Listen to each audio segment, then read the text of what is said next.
एषा ते अभिहिता सांख्ये बुद्धिर्योगे त्विमां शृणु बुद्धया युक्तो यया पार्थ कर्म बंधम प्रहास्यसि।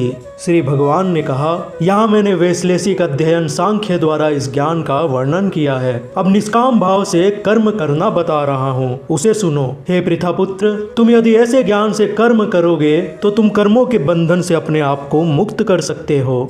भक्ति वेदांत तात्पर्य वैदिक कोश निरुक्ति के अनुसार सांख्य का अर्थ है विस्तार से वस्तुओं का वर्णन करने वाला, तथा सांख्य उस दर्शन के लिए प्रयुक्त मिलता है जो आत्मा की वास्तविक प्रकृति का वर्णन करता है, और योग का अर्थ है इंद्रियों का निग्रह करना। अर्जुन का युद्ध न करने का प्रस्ताव इंद्र तृप्ति पर आधारित था। वह अपने प्रधान कर्तव्य को भुलाकर युद्ध से दूर रहना चाहते थे, क्योंकि उन्होंने सोचा कि धृतराष्ट्र के पुत्रों अर्थात अपने बंधु बांधवों को परास्त करके राज्य भोग करने की अपेक्षा अपने संबंधियों तथा स्वजनों को ना मारकर वह अधिक सुखी रहेंगे। दोनों प्रकार से मूल सिद्धांत तो इंद्रिय तृप्ति थी, उन्हें जीतने से प्राप्त होने वाला सुख तथा स्वजनों को जीवित देखने का सुख, ये दोनों इंद्र तृप्ति के धरातल पर एक है, क्योंकि इससे बुद्धि तथा कर्तव्य दोनों का अंत हो जाता है। अतः भगवान कृष्ण ने अर्जुन को बताना चाहा कि वह अपने पितामह के शरीर का वध करके उनके आत्मा को नहीं मारेंगे। उन्होंने ये बताया कि उनके सहित सारे जीव शाश्वत प्राणी हैं।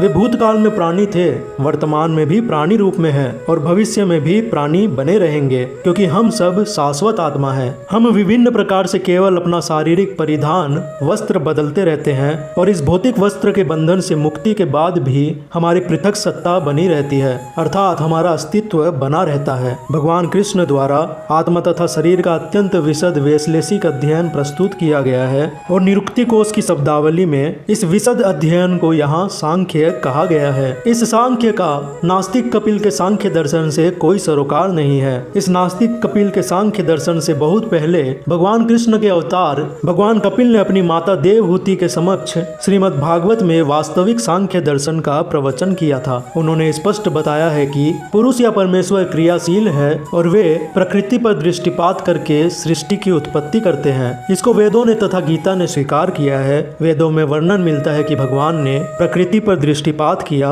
और उसमें आणविक जीव आत्माएं प्रविष्ट कर दी। ये सारे जीव भौतिक जगत में इंद्र तृप्ति के लिए कर्म करते रहते हैं और माया के वशीभूत होकर अपने को भोक्ता मानते हैं। इस मानसिकता की चरम सीमा भगवान के साथ सायुज्य प्राप्त करना है। ये माया अथवा इंद्र तृप्ति जन्य मोह का अंतिम पास है, और अनेक जन्मों तथा इस तरह इंद्र तृप्ति करते हुए कोई महात्मा भगवान कृष्ण यानी वासुदेव की शरण में जाता है, जिससे परम सत्य की खोज पूरी होती है। अर्जुन ने भगवान कृष्ण की शरण ग्रहण करके पहले ही उन्हें गुरु रूप में स्वीकार कर लिया है। शिष्यस्ते अहम साधि माम त्वाम प्रपन्नम। फलस्वरूप भगवान कृष्ण अब अर्जुन को बुद्धि योग या कर्म योग की कार्य विधि बताएंगे, जो कृष्ण की इंद्र तृप्ति के लिए किया गया भक्ति योग है। यह बुद्धि योग अध्याय 10 के 10वें श्लोक में वर्णित है, जिससे इसे उन भगवान के साथ प्रत्यक्ष संपर्क बताया गया है जो सबके हृदय में परमात्मा रूप में विद्यमान है। किंतु ऐसा संपर्क भक्ति के बिना संभव नहीं है। अतः जो भगवान की भक्ति या दिव्य प्रेमा भक्ति में या कृष्ण भावनामृत में स्थित होता है, वही भगवान की विशिष्ट कृपा से बुद्धि योग की यह अवस्था प्राप्त कर पाता है। अतः भगवान कहते हैं कि जो लोग दिव्य प्रेम वश भक्ति में निरंतर लगे रहते हैं, उन्हें ही वे